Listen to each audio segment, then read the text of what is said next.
Bismillahirrahmanirrahim. Assalamualaikum warahmatullahi wabarakatuh. Alhamdulillahirabbil alamin. Assalatu wassalamu ala asrafil anbiya'i wal mursalin wa ala alihi wa sahbihi ajma'in. Rabbi shrah li sadri wa yassir li amri wahlul 'uqdatam min lisani yafqahu qawli. Amma ba'du. Alhamdulillah sahabat Salimah, kita masih dipertemukan di 10 hari terakhir di bulan Ramadan ini, khususnya di hari ini yaitu hari ke-23 Ramadan. Salawat serta salam tak lupa pula kita haturkan kepada junjungan kita Nabi Agung Nabi Muhammad Sallallahu Alaihi Wasallam, yang semoga kelak kita mendapatkan syafaatnya di yaumul akhir. Sahabat Salimah, di bulan Ramadan ini adalah bulan penuh berkah, bulan dimana kita berlomba-lomba untuk melakukan kebaikan. Kita melakukan sebanyak-banyaknya ibadah, kita melakukan sebanyak-banyaknya sedekah, kita mengumpulkan sebanyak-banyaknya pahala gitu ya di bulan Ramadan kali ini. Kita menahan lapar, kita menahan haus, kemudian kita bangun sahur, kita berbuka dengan penuh syukur, seperti itu.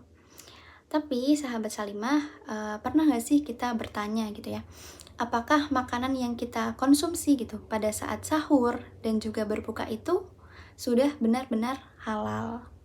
Karena dalam Islam kita bukan hanya disuruh gitu ya untuk makan, tapi kita disuruh untuk makan yang halal dan juga thayyib. Nah, itu disebutkan dalam Quran surat Al-Baqarah ayat 168 yang artinya, wahai manusia, makanlah dari apa yang ada di bumi, itu yang halal lagi baik. Jadi Allah langsung yang memerintahkan kita untuk mengonsumsi makanan yang halal gitu. Nah, apa itu halal? Halal itu adalah sesuatu yang diperbolehkan dalam syariat Islam. Nah, lawannya halal itu adalah haram. Haram itu adalah hal-hal yang dilarang dalam syariat Islam. Nah, untuk makanan maka hal-hal yang dilarang gitu ya untuk kita konsumsi.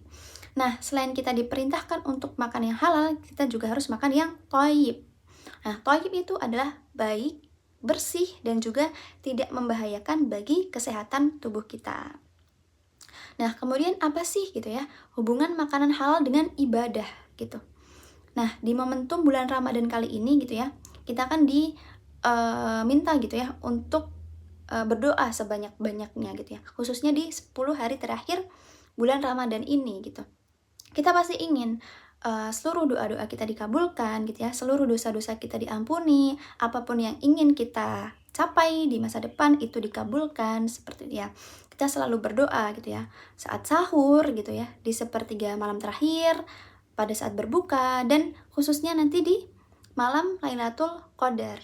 Nah, namun Rasulullah itu mengingatkan sesuatu yang penting bagi kita. Jadi ada kisah seseorang yang berdoa kepada Allah dengan sungguh-sungguh, tetapi makanannya haram, minumannya haram, pakaiannya haram, dan dia diberi makan dari yang haram. Maka bagaimana doanya akan dikabulkan? Hadis riwayat Muslim. Artinya, makanan yang kita konsumsi itu bisa menjadi penghalang terkabulnya doa gitu. Sepenting itu. Apa yang masuk dalam tubuh kita gitu ya juga akan membentuk akhlak kita gitu ya. Yang pertama adalah akan mempengaruhi terkabulnya doa kita, dan yang kedua, makanan halal itu sendiri akan mempengaruhi akhlak kita gitu. Jadi harus diperhatikan ya sahabat Salimah, apa yang kita konsumsi gitu. Nah, Ramadan kali ini merupakan momentum gitu ya untuk memperbaiki apa yang kita konsumsi gitu. Jadi halal itu bukan hanya sekedar tidak ada babinya, tapi jauh lebih luas dari itu. Yang pertama, halal itu tidak mengandung babi dan turunannya. Kemudian tidak mengandung alkohol atau khamar, kemudian tidak menggunakan gitu ya bahan hewani yang tidak disembelih sesuai syariat Islam, atau berasal dari bahan yang jelas asal-usulnya gitu ya. Dan masih banyak lagi gitu ya aspek-aspek mengenai kehalalan suatu makanan ataupun minuman gitu. Karena itu Islam mengajarkan kita untuk kita lebih berhati-hati terhadap apa yang kita konsumsi, terhadap apa yang masuk dalam tubuh kita gitu ya. Jadi banyak sekali aspek-aspek untuk menentukan halal atau haramnya suatu produk. Oleh karena itu, sebaiknya gitu ya sahabat Salimah, kita membeli produk-produk serta makanan yang sudah bersertifikat halal agar kita terjamin gitu ya sebagai seorang muslim, kita menjadi tenang dalam mengonsumsinya.